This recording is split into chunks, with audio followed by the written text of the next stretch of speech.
I'm Ashley, the Monogram Mompreneur. Welcome to my channel. Today we're going to make a cute pumpkin bow applique shirt with a monogram. So first thing I'm going to do is I'm going to prep my fabric with my heat press. You can do it with the iron as well, with some heat and bond Lite. This helps the applique fabric stick to the shirt better, and it just gives such a good stitch out and helps you cut the fabric better. I'm going to be using a Blanks Boutique slate blue shirt and some fabric I got from Hobby Lobby. I have prepped it both with some heat and bond Lite. And so now what I'm going to do, I like to pre-press my shirt, get the wrinkles out, and I like to put a center line just to help me with hoop placement and embroidery placement. So I'm going to press and find my center line. Now I'm going to use my 8x9 mighty hoop. I'm going to be using some classic cutaway from All Stitch Embroidery. And I'm going to be using a new color thread. Of course, I don't have enough pinks, so I'm going to change the thread real quick on the Melco EMT 16X embroidery machine. So I just do a simple hack. I cut the old thread, I tie a knot really good, and I just pull it through. It's an easy hack to thread easily, and then you want to make sure you put the wheel down. Alright, so now I'm going to find my perfect placement for my applique. I like to go about 2 inches, 1.5 inches down from the collar, and then for the top of the embroidery, and then I like to find my center by just figuring out how big the embroidery is going to actually be, how big the applique design is, and then I will put my center mark. Okay, so now I'm putting the mighty hoop in. I'm going to place my all stitch cutaway on top of that, and then we just hoop it with the mighty hoop. Alright, so now I'm going in and I'm going to oil my machine, make sure everything is ready. Make sure that back of the shirt didn't get caught on the center arm, and I am just going to find my placement sticker. I have been loving these from Designs in Machine Embroidery instead of using the purple marker, and I'm just tracing my design to make sure it's where I want it to be. Alright, so now I just take my sticker off, I'm tracing one more time, and then I make sure nothing got caught in the machine.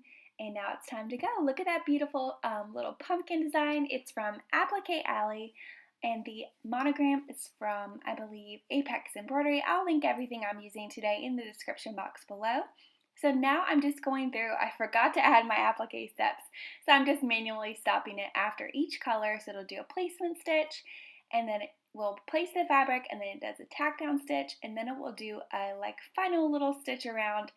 This is like a bean stitch applique, super quick.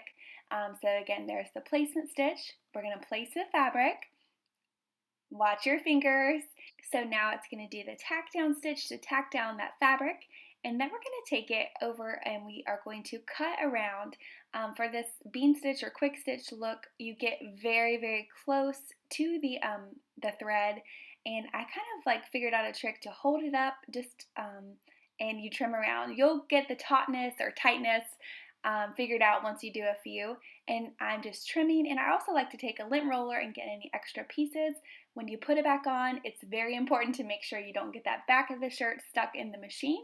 And so now I'm just going to repeat this process. I've got a gorgeous mustard fabric to put as the bow. So now we're just doing the tack down stitch, and then we're going to take it off and cut around. Same technique, I just kind of pull up. Make sure it's nice and tight. It helps you cut so much better. These scissors are my favorite. They're like a double curve. They're perfect for cutting applique.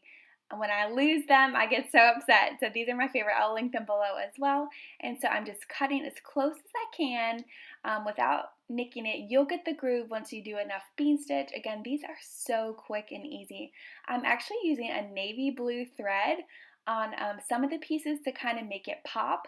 I noticed that in some of the embroidery groups, they use navy instead of black, and I thought it was gorgeous. So now it's just going through, it's going to do some of the detail work of the bow, and then we're going to get to the good part. Oh, there's the monogram. Isn't that a gorgeous peach monogram?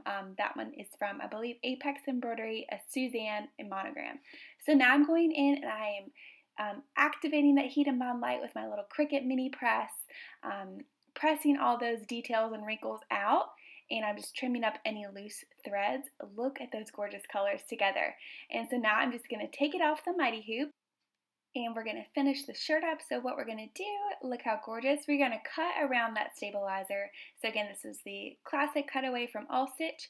I'm trimming up any of the threads on the back, and I'm getting very close to this pumpkin applique. My daughter does not like to feel the applique on her shirt, so I get as close as I can, and I'm just trimming up some of the stabilizer off the back. Be careful not to cut the stitches, and then I'm going to take some Tender Touch. I like to cut a square and then I round the corners. I know it's an extra step, but I feel like it makes the Tender Touch last a lot longer. Now I'm going to go over to my heat press. I've got a Teflon sheet, and I'm just going to press the whole shirt once again to just make it nice and crisp. I've got it set to about 305, and I just did a quick press, and then I'm turning it inside out, and we're going to apply that Tender Touch. You want to put the rough, bumpy side down, that's the glue side, and I'm actually using a like a pressing pillow or a tea padded to help just elevate it a little bit. And there you go. I pressed it for like 10 seconds, the Tender Touch at 305. And there you have a super quick applique shirt. I will link everything I used in the description box below. So until next time, thank you so much for watching. Bye for now.